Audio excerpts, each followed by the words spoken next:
Hello everyone, welcome to study forum. दोस्तों, आज हमारा कंप्यूटर का प्रैक्टिस सेट नंबर 6 है।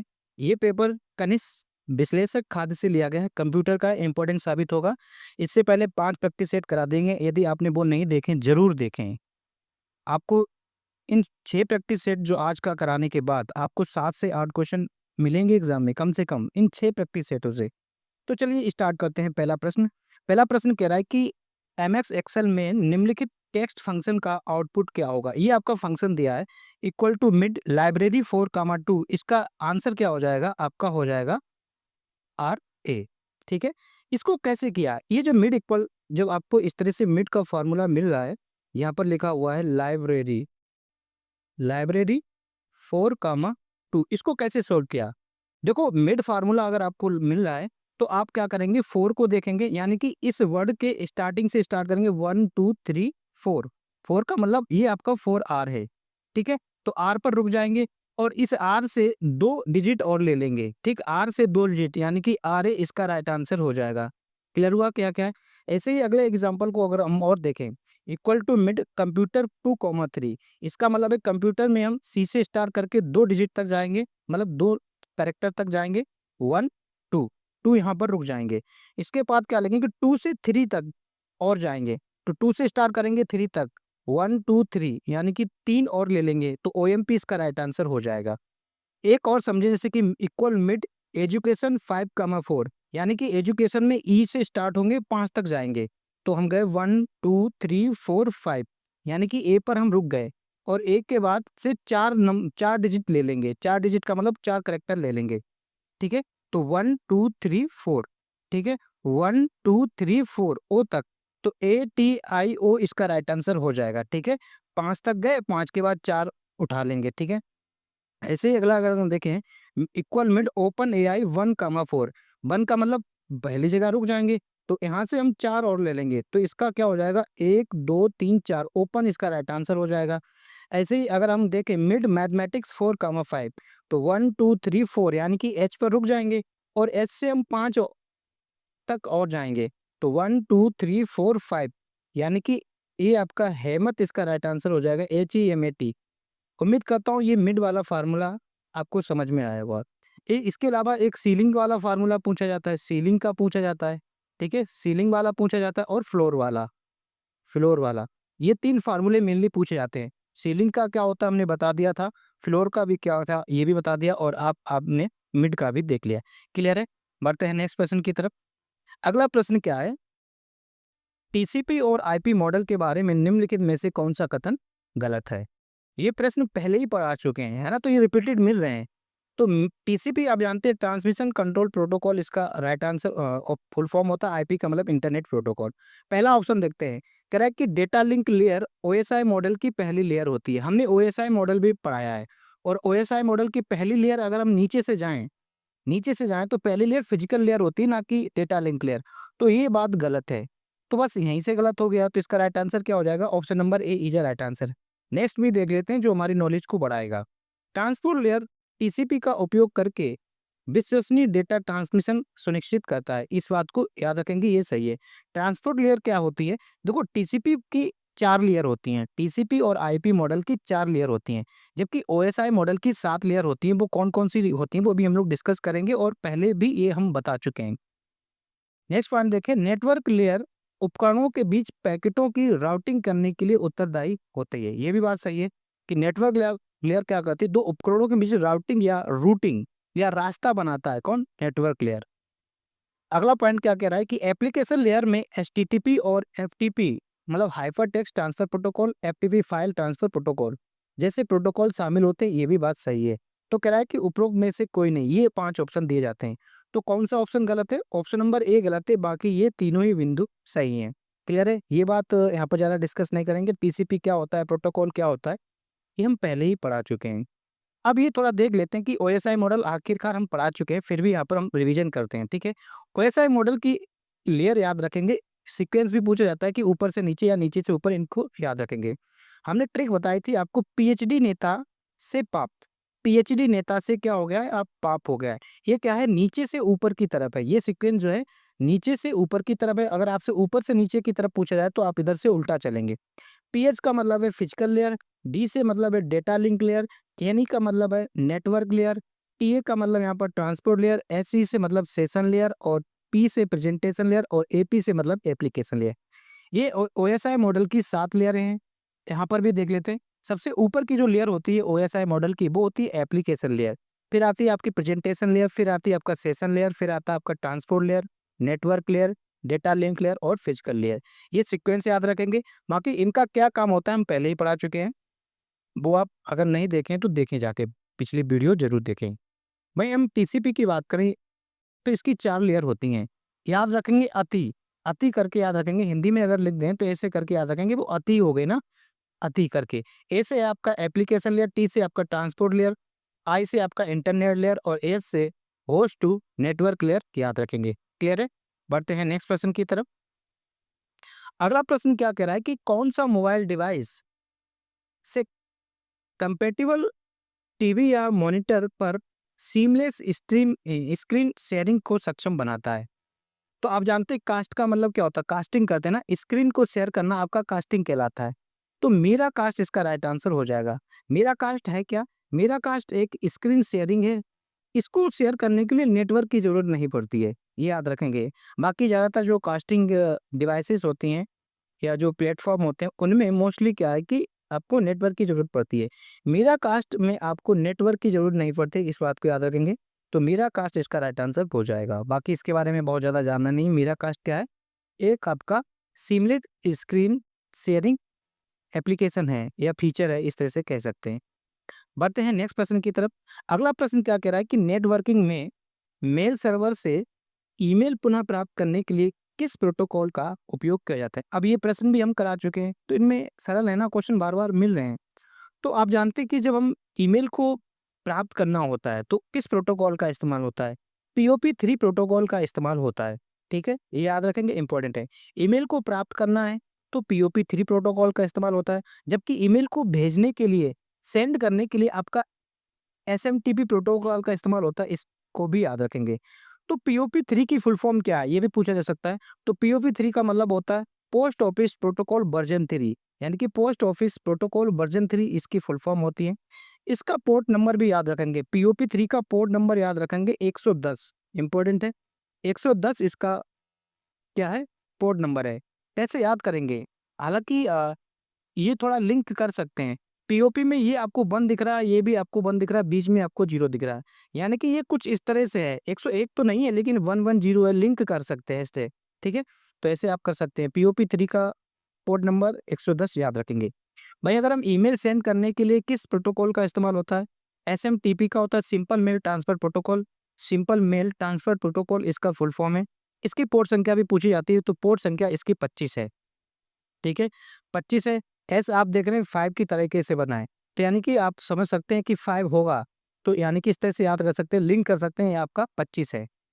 ठीक है, वैसे अगर आपसे एचटीटीपी का प्रोटोकॉल पूछें तो ये भी आप याद कर सकते हैं। एच एच का नंबर क्या होता है? 8, तो 80 इसका होता है, इसको ऐसे लिंक करके याद कर सकते हैं। ठीक है, अगला प्रश्न देखिए, ये फिर आ गया क्वेश्चन, ये फिर पढ़े हुए आ रहे हैं। कह रहा है कि डेटा ट्रांसमिशन के लिए ओएसआई मॉडल लेयर का सही क्रम बताइए ऊपर से नीचे।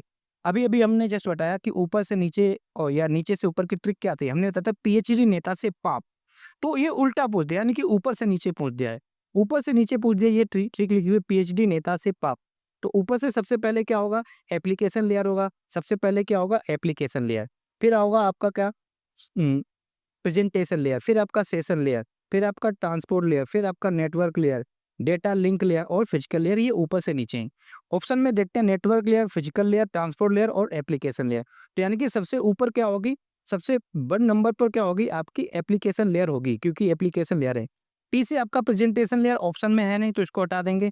एस से आपका सेशन लेयर, ये भी नहीं है। टी से आपका ट्रांसपोर्ट लेयर है, हाँ। तो यहाँ पर दूसरे नंबर आपकी क्या हो जाएगी? ट्रांसपोर्ट लेयर हो जाएगी। ठीक है, एनी से आपका नेटवर्क लेयर है।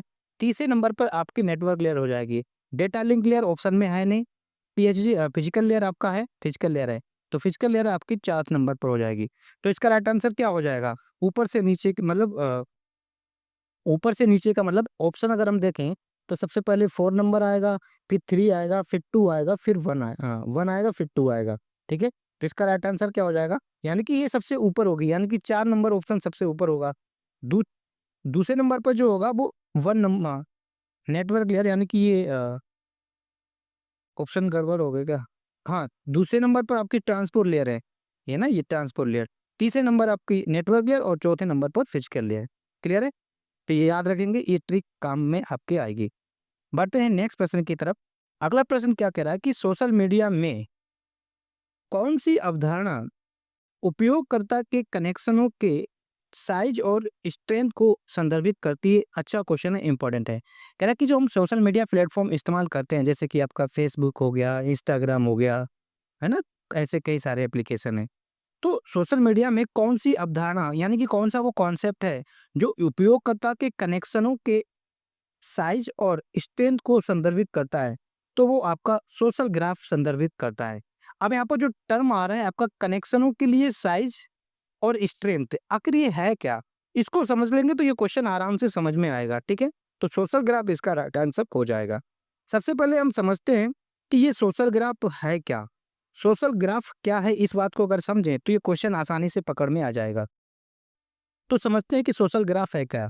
सोशल ग्राफ एक अवधारणा है। सोशल ग्राफ क्या है? एक अवधारणा है जो यह दर्शाता है कि सोशल मीडिया प्लेटफॉर्म पर किसी उपयोगकर्ता, किसी यूजर का, जैसे आप हो गए, हम हो गए, अपनी आईडी बनाते हैं ना, तो किसी उपयोगकर्ता के कितने कनेक्शन हैं।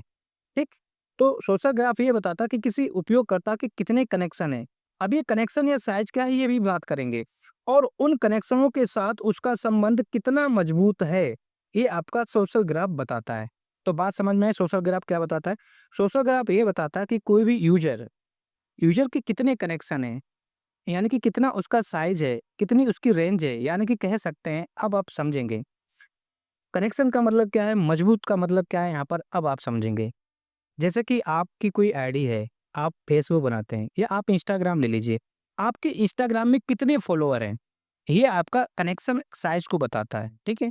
समझ में आ रहा है? फॉलोअर आपके साइज या कनेक्शन को बताता है, और आप उन अपने फॉलोअर के साथ कितना इंटरेक्शन कर रहे हैं, आप कितनी पोस्ट अपना कर रहे हैं, कितने उनके रिप्लाई दे रहे हैं, ये आपका क्या है, उनके साथ मजबूती स्ट्रेंथ दिखाता है। तो ये आपका सोशल ग्राफ में ऐसा होता है। अब विशेषताएं अगर हम साइज को देखें तो उपयोगकर्ता के कुल कनेक्शनों की संख्या, मतलब कितने उसके फ्रेंड्स हैं या फॉलोअर्स हैं, ये कनेक्शन बताता है, ये आपका साइज का मतलब है। वही स्ट्रेंथ का मतलब कनेक्शन की ताकत, जैसे आप कितनी बार बात करते हैं, कितनी बार टैग कर रहे हैं या कितनी पोस्ट कर रहे हैं, ये आपकी स्ट्रेंथ को दर्शाता है। तो अब बात समझ में है कि सोशल ग्राफ क्या होता है, आराम से बता सकते हैं, ये प्रश्न आएगा तो आप कर ले जाएंगे। क्लियर है? बढ़ते हैं नेक्स्ट प्रश्न की तरफ। अगला प्रश्न क्या कह रहा है कि मोबाइल उपकरणों में या मोबाइल उपकरणों पर हैप्टिक फीडबैक, क्या बात की जा रही है, हैप्टिक फीडबैक सक्षम करने में कौन सा घटक महत्वपूर्ण है? इंपॉर्टेंट क्वेश्चन है, याद रखेंगे। मोबाइल उपकरण, मोबाइल डिवाइसेस में हैप्टिक अगर आपको फीडबैक सक्षम बनाना है तो किसका इस्तेमाल होता है, यहाँ पर ये पूछा जा रहा है। तो मोबाइल उपकरणों में हैप्टिक फीडबैक के लिए वाइब्रेशन मोटर का इस्तेमाल होता है, याद रखेंगे, इंपॉर्टेंट है। तो हैप्टिक फीडबैक का संबंध किससे है? वाइब्रेशन मोटर से है, याद रखेंगे, इंपॉर्टेंट है। अब ये बात समझते हैं कि ये हैप्टिक फीडबैक है क्या।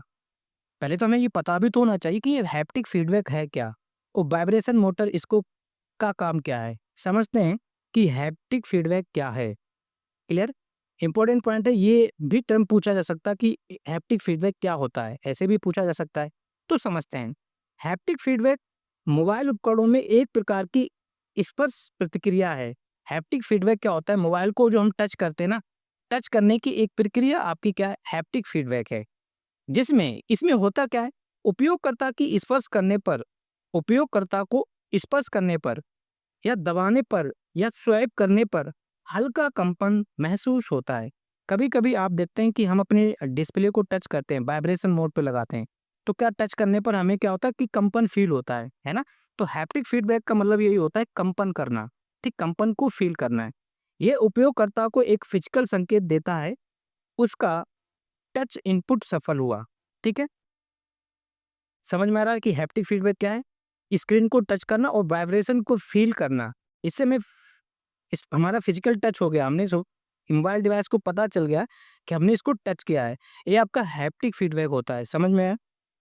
वाइब्रेशन मोटर क्या करता है? हैप्टिक फीडबैक में वाइब्रेशन मोटर मोटर का क्या काम है? वाइब्रेशन मोटर वह मुख्य हार्डवेयर घटक है। वाइब्रेशन मोटर का एक हार्डवेयर घटक है जो डिवाइस को कंपन करके ये फीडबैक देता है। डिवाइस को कंपन करने देता है वाइब्रेशन मोटर। ये प्रश्न पूछा था, ठीक है, तो इम्पोर्टेंट है। अब वाइब्रेशन मोटर के प्रकार को हम देखेंगे।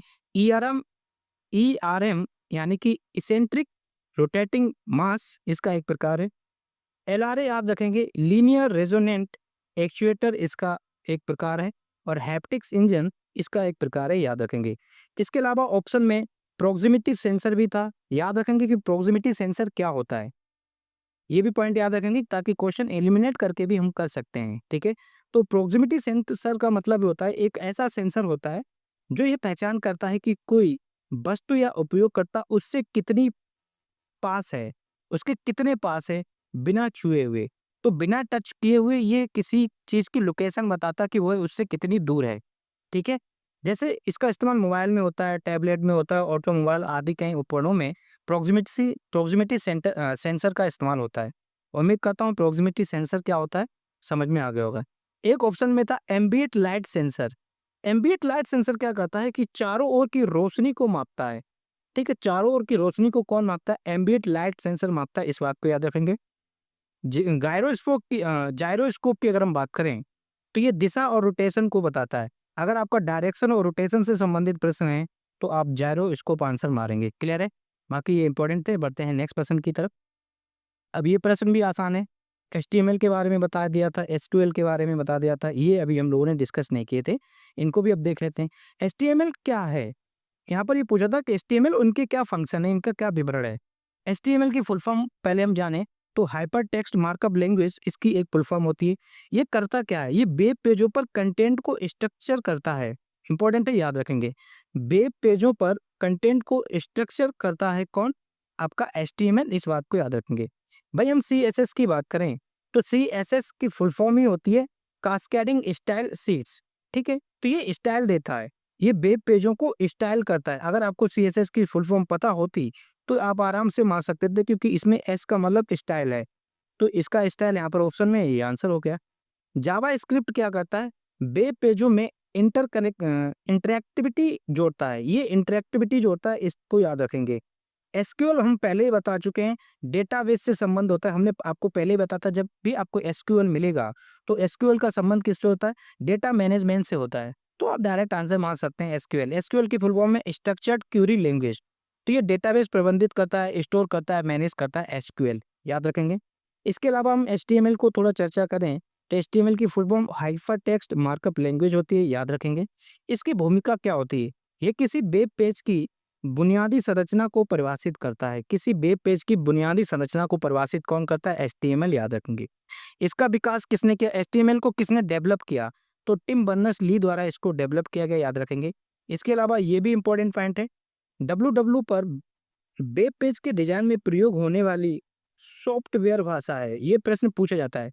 तो डब्ल्यू पर यानी कि वर्ल्ड वाइड वेब पर वेब पेजों में डिजाइन में प्रयुक्त कौन सी भाषा होती है? ठीक है, तो वेब पेज के डिजाइन में किस भाषा का इस्तेमाल किया जाता है? एचटीएमएल का किया जाता है, याद रखेंगे, इंपॉर्टेंट है। भाई हम सीएसएस की बात करें तो cascading style sheets, full form याद रखेंगे। कास्केडिंग स्टाइल शीट्स इसका राइट आंसर होगा। स्टाइल से आप समझ सके हैं तो स्टाइल यहाँ पर भी था, तो एस का मतलब शीट्स। इसकी भूमिका क्या होती है? ये एचटीएमएल में बनाए गए कंटेंट को स्टाइल करता है। ठीक, एचटीएमएल में जो भी आपने कंटेंट बनाया है उसको स्टाइल देता है कौन? सीएसएस। स्टाइल में जैसे कि आपका रंग करना, फॉन्ट बदलना, लेआउट आदि, ये स्टाइल कौन करता है? सीएसएस देता है। स्टाइल वेब पेजेस इसको कहते हैं, याद रखेंगे, इंपॉर्टेंट है। बढ़ते हैं नेक्स्ट क्वेश्चन की तरफ। इंपॉर्टेंट है ये क्वेश्चन, ये एक ही क्वेश्चन 2 बार पूछा गया इसमें, इससे रिलेटेड, याद रखेंगे। प्रश्न क्या कह रहा है कि एक स्वास्थ्य देखभाल संगठन, कोई एक संगठन है जिसका नाम है स्वास्थ्य देखभाल संगठन को विभागों के बीच संवेदनशील रोगी डेटा को सुरक्षित करने से साझा करने की जरूरत है। सुरक्षित रूप से साझा करने की जरूरत है। कौन सा सबसे सुरक्षित तरीका है? इसको दोबारा ढंग से पढ़ते हैं। कह रहा है कि कोई स्वास्थ्य देखभाल संगठन है, उसको अपने डिपार्टमेंट में कोई एक संवेदनशील रोगी डेटा को सुरक्षित रूप से साझा करना है। ठीक, तो कौन सा सुरक्षित तरीका होगा, किस तरीके से वो भेजा जा सके ताकि डेटा वो सुरक्षित रहे। तो याद रखेंगे ब्लॉकचेन आपका सबसे सुरक्षित तरीका होगा। ठीक है, इंपॉर्टेंट आंसर क्वेश्चन है, ब्लॉकचेन आपका सबसे अच्छा तरीका होगा डेटा को भेजने के लिए। अब ये ब्लॉकचेन तरीका है क्या, इसको समझते हैं। ठीक है, यहाँ पर दिया गया है कि ब्लॉकचेन है क्या, ये समझ में आ गया तो क्वेश्चन हम आराम से कर सकते हैं। ठीक है, ब्लॉकचेन एक डिजिटल लेजर यानी कि खाता वही है जिसमें डेटा को ब्लॉक के रूप में संग्रहित किया जाता है। इसमें क्या होता है, डेटा को ब्लॉक के रूप में संग्रहित किया जाता है और आपस में एक श्रृंखला में जोड़े होते हैं, एक सीरीज में जोड़ दिए जाते हैं, एक चेन में जोड़ दिए जाते हैं। यह तकनीक सुरक्षित, पारदर्शी और अपरिवर्तनीय तरीके से डेटा का रिकॉर्ड और साझा करने की सुविधा देती है। याद रखेंगे, इंपॉर्टेंट है। ठीक है, इसको छोटे छोटे ब्लॉक में डेटा को सेंड किया जाता है और एक चेन बना लिया जाता है और ये सुरक्षित होती है, पारदर्शी होती है और इसमें आप कोई चेंज नहीं कर सकते। अगर हम एग्जाम्पल की बात करें तो जैसे कि अगर आपने गूगल पे का इस्तेमाल किया, ठीक, या हम ऑनलाइन ट्रांजेक्शन करते हैं, आपने अगर अपने दोस्त को 100 रुपये भेजे, ठीक है, गूगल पे से आपने 100 रुपये भेजे, उसको भेज दिए, उसके रुपये में उसके खाते में 100 रुपये आ गए। क्या आप ये जो 100 रुपये भेजे हैं इस रिकॉर्ड को आप एडिट कर सकते हैं? नहीं कर सकते हैं। क्या इन 100 को आप एडिट करके 150 कर सकते हैं कि भैया मैंने तो आपको 150 भेजे थे? नहीं कर सकते हैं। क्या इसे आप डिलीट कर सकते हैं? नहीं कर सकते हैं, है ना? और ना ही ये इसको डिलीट कर सकता है, ना ही एडिट कर सकता है। तो इस प्रकार का डेटा ट्रांसमिशन आपका सिक्योर है, इसमें नहीं आप कोई छेड़छाड़ी नहीं कर सकते हैं। तो ये आपका एक तरीके से ब्लॉकचेन का उदाहरण होता है। ठीक है, एक आपके पास ब्लॉक बन गई, एक इसके पास ब्लॉक बन गई, है ना? तो ये श्रृंखला बन गई कि हाँ भैया हमने आपको इस टाइम इतने रुपए भेजे, आप कोई इंटरचेंज नहीं कर सकते, इंटरफेयर नहीं कर सकते। क्लियर है? अब ये ब्लॉकचेन का इस्तेमाल कहाँ होता है ये भी याद रखेंगे, इंपॉर्टेंट है। बैंकिंग में ब्लॉकचेन का इस्तेमाल होता है, हेल्थ केयर में आपका ब्लॉकचेन का इस्तेमाल होता है, बोटिंग में ब्लॉकचेन का होता है, सप्लाई चेन में आपका ब्लॉकचेन का इस्तेमाल होता है। इंपॉर्टेंट है क्रिप्टो करेंसी। ठीक है, क्रिप्टो करेंसी में आपका ब्लॉकचेन का इस्तेमाल होता है, इस बात को याद रखना, ये याद रखना, अभी इसका काम आएगा आगे। बढ़ते हैं नेक्स्ट प्रश्न की तरफ। अगला प्रश्न कह रहा है कि मशीन लर्निंग के बारे में निम्नलिखित में से कौन सा कथन सत्य है। अब मशीन लर्निंग के बारे में हम पहले ही पढ़ा चुके हैं सेट नंबर 5 में पूरे डिटेल से, तो ये क्वेश्चन हम आराम से कर सकते हैं। कह रहा है कि सुपरवाइज लर्निंग के एक लेवल किए गए डेटा की आवश्यकता होती है। सुपरवाइज लर्निंग के लिए लेवल किए गए डेटा की आवश्यकता होती है, बिल्कुल सही है और ये हम पढ़ा चुके हैं। ठीक है, अनसुपरवाइज लर्निंग बिना लेवल के पैटर्न की पहचान करता है, ये भी बात सही है। अनसुपरवाइज लर्निंग में बिना लेवल किए हुए डेटा से सीखा जाता है या पैटर्न की पहचान की जाती है, ये भी अपने आप में ठीक है। सुदृढ़ीकरण यानी कि हम रेनफोर्समेंट लर्निंग में पुरस्कार या दंड के माध्यम से प्रतिपुष्टि शामिल होती है, ये भी बात सही है। पुरस्कार या ट्रायल एंड एरर मेथड से हम लोग सीखते हैं, पुरस्कार या दंड माध्यम अथवा ट्रायल एंड एरर मेथड से सीखते हैं, ये भी अपने आप में ठीक है। सेमी सुपरवाइज्ड लर्निंग में क्या होता है, बिना किए गए डेटा, बिना लेबल किए गए डेटा से और लेबल किए गए डेटा से, दोनों से सीखा जाता है। ठीक है, तो केवल लेबल किए गए जाने वाले डेटा से सीखा जाता है, केवल लेबल किए हुए डेटा से नहीं, ये दोनों से होता है, अर्थात ये वाली बात गलत है। तो इसका राइट आंसर क्या हो जाएगा, 1, 2 और 3 सही हैं, 1 और 2 3 सही हैं, जबकि ये वाला गलत है। मशीन लर्निंग पहले ही पढ़ा चुके हैं और ये प्रश्न भी आप आराम से कर सकते थे। अगला प्रश्न देखिए, कह रहा कि क्रिप्टो करेंसी लेन-देन के लिए कौन सी तकनीक की आधार रेखा है? अभी हमने बताया, याद रखेंगे, एक ही पेपर में 2 क्वेश्चन, एक ही पेपर में 2 बार एक ही टॉपिक से क्वेश्चन पूछा गया, ब्लॉकचेन। ब्लॉकचेन में हम क्या करते हैं, क्रिप्टो करेंसी में हम ब्लॉकचेन का इस्तेमाल करते हैं और ब्लॉकचेन क्या होता है आप आराम से समझ चुके हैं। अगला प्रश्न क्या कह रहा है कि टीडीएमए और सीडीएमए के बीच एक महत्वपूर्ण अंतर है। ये टीडीएमए और सीडीएमए के बीच एक महत्वपूर्ण अंतर है कि कैसे विविध उपयोगकर्ता एक ही आवृत्ति स्पेक्ट्रम साझा करते हैं।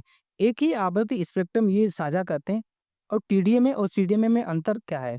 अगर हमें टीडीएमए और सीडीएमए की फुल फॉर्म पता हो तो ये प्रश्न हम आराम से कर सकते थे। ठीक है, तो इसका आंसर क्या होगा फिर बाद में समझते हैं कि टीडीएमए क्या है और सीडीएमए क्या है। टीडीएमए प्रत्येक उपयोगकर्ता के लिए अलग-अलग स्लॉट का उपयोग करता है। टीडीएमए क्या करता है, अलग-अलग स्लॉट का इस्तेमाल करता है, जबकि सीडीएमए प्रत्येक उपयोगकर्ता के लिए एक अद्वितीय कोड का उपयोग करता है। टीडीएमए अलग-अलग स्लॉट का इस्तेमाल करता है, जबकि सीडीएमए एक यूनिक कोड का इस्तेमाल करता है। ये इनमें मेन अंतर होता है। बाकी इनके लगभग सेम फीचर होते हैं, याद रखेंगे। अब हम देखते हैं कि टीडीएमए की फुल फॉर्म क्या है और सीडीएमए की फुल फॉर्म क्या है। फुल फॉर्म ही पता होती तो हम आराम से इसका आंसर लगा सकते थे। टीडीएमए का मतलब होता है टाइम डिवीजन मल्टीपल एक्सेस, जबकि सीडीएमए का मतलब है code division multiple access. Code का डिवीजन, ये कोड का बंटवारा करता है, डिवीजन करता है, डिस्ट्रीब्यूट करता है कोड। तो यहीं से या ना यहाँ पर कोड शब्द आ गया, तो सीडीएमए के लिए कोड का इस्तेमाल होता है, इस्तेमाल रखेंगे, याद रखेंगे, इंपॉर्टेंट है। टीडीएमए का मतलब है टाइम डिवीजन, यानी कि ये समय के स्लॉट को डिवीजन करता है, बांटता है। तो उपयोगकर्ता को अलग अलग समय स्लॉट आवंटित करता है कौन? टीडीएमए। जबकि सीडीएमए की बात करें तो सभी उपयोगकर्ता एक साथ एक ही आवृत्ति पर डेटा भेजते हैं, लेकिन हर उपयोगकर्ता को एक यूनिक कोड दिया जाता है। इतना बस इसके बारे में याद रखेंगे, इंपॉर्टेंट है। बढ़ते हैं प्रश्न नंबर 13 की तरफ। कह रहा कि किस प्रकार का मेलवेयर इंपॉर्टेंट है? स्व प्रतिकृति बनाकर पूरे नेटवर्क में फैल जाता है। सेल्फ रेप्लिकेट, यानी कि खुद की, ऐसा कौन सा मेलवेयर है जो खुद की प्रतिलिपि कॉपी बनाता है और अपने आप पूरे कंप्यूटर सिस्टम में फैल जाता है? तो ये होता है आपका वार्म।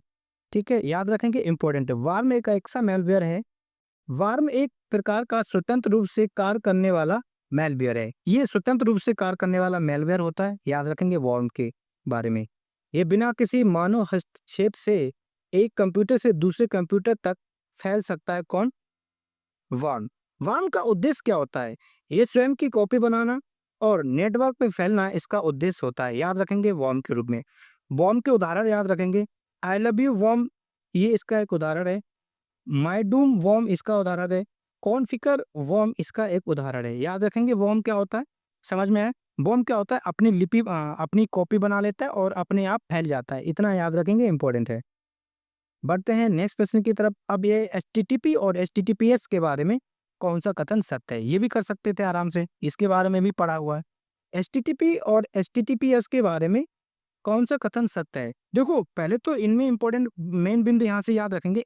एस का मतलब होता है सिक्योर।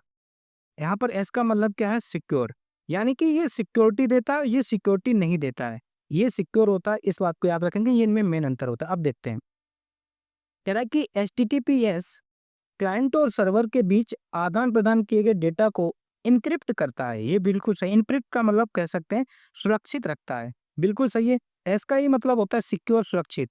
तो ये डेटा को सिक्योर रखता है, इस बात को याद रखेंगे, इंपॉर्टेंट है। दूसरा बिंदु क्या कह रहा है कि एचटीटीपीएस की तुलना में कम सुरक्षित इनक्रिप्शन प्रदान करता है। ये तो बात गलत है। एचटीटीपीएस का मतलब ही ये सुरक्षा देता है, जबकि ये तो सुरक्षा देता ही नहीं है। तो ये बात अपने आप में गलत है। ठीक है, नहीं नहीं नहीं, गलत कर गए हम। ये बात ठीक है, हम गलत समझ गए थे। एचटीटीपीएस की तुलना में कम सुरक्षित इंक्रिप्शन करता है, ये बात सही है। एचटीटीपी कम सुरक्षा देता है, जबकि एचटीटीपीएस ज्यादा देता है। ये बात ठीक है, याद रखेंगे, इंपॉर्टेंट है। क्लियर है? अगला प्रश्न पॉइंट क्या कह रहा है? एचटीटीपीएस एसएसएल और टीएलएस प्रोटोकॉल का उपयोग करता है। ये बात बिल्कुल ठीक है, इंपॉर्टेंट है, याद रखेंगे। ये पर्टिकुलर क्वेश्चन भी पूछा जा चुका है। तो एचटीटीपीएस एसएसएल और टीएलएस प्रोटोकॉल का इस्तेमाल करता है। तो प्रश्न पूछा जा सकता है कि एचटीटीपीएस किस प्रकार के प्रोटोकॉल का इस्तेमाल करता है? एचटीटीपीएस एसएसएल और टीएलएस प्रोटोकॉल का इस्तेमाल करता है, इस बात को याद रखेंगे, इंपॉर्टेंट है। ये भी बिंदु अपने आप में ठीक है। अगला बिंदु क्या कह रहा है? एचटीटीपी और एचटीटीपीएस को बिना जोखिम एक दूसरे के स्थान पर उपयोग किया जा सकता है। ये बात गलत है, ये एक दूसरे के स्थान पर उपयोग नहीं किए जा सकते हैं, इस बात को याद रखेंगे। तो कौन-कौन से कथन सही हैं? 1, 2 और 3। 1, 2, 3 कथन सही हैं, चौथा वाला गलत है। ये बिंदु याद रखेंगे, इंपॉर्टेंट है। बाकी अगर हम एचटीटीपी के बारे में जानें, एचटीटीपीएस की फुल फॉर्म याद रखेंगे, हाइपरटेक्स्ट ट्रांसफर प्रोटोकॉल सिक्योर इसकी फुल फॉर्म है। ये भी पूछा जाता है कि एचटीटीपीएस में एस का मतलब क्या है? तो एस का मतलब क्या है? सिक्योर है, इसको याद रखेंगे। ये किस प्रकार का प्रोटोकॉल का इस्तेमाल करता है? याद रखेंगे, ये एसएसएल और टीएलएस। अब एसएसएल की फुल फॉर्म क्या है? सिक्योर सॉकेट लेयर, याद रखेंगे, इंपॉर्टेंट है। क्या है? Secure socket layer. और टीएलएस का मतलब है ट्रांसपोर्ट लेयर सिक्योरिटी का उपयोग करता है, जिससे क्लाइंट और सर्वर के बीच डेटा को इनक्रिप्ट कर दिया जाता है। इंपॉर्टेंट पॉइंट याद रखेंगे, इसका पोर्ट नंबर भी पूछा जाता है। तो HTTPS का पोर्ट नंबर 443 है। कितना है? 443 इसका पोर्ट नंबर है, याद रखेंगे, इंपॉर्टेंट है। अगर हम HTTP की बात करें हाइपर टेक्स्ट ट्रांसफर प्रोटोकॉल, इसकी फुल फॉर्म होती है। इसका पोर्ट नंबर याद रखेंगे 80 है, बाकी इसके बारे में डिस्कस कर चुके हैं। तो पोर्ट नंबर कितना है? 80 है। H का मतलब क्या होता है? 8, ऐसे याद रख सकते हैं। ठीक है, तो 8 तो होगा ही होगा और 0 और बढ़ा लें, तो HTTP का पोर्ट नंबर 80 याद रखेंगे।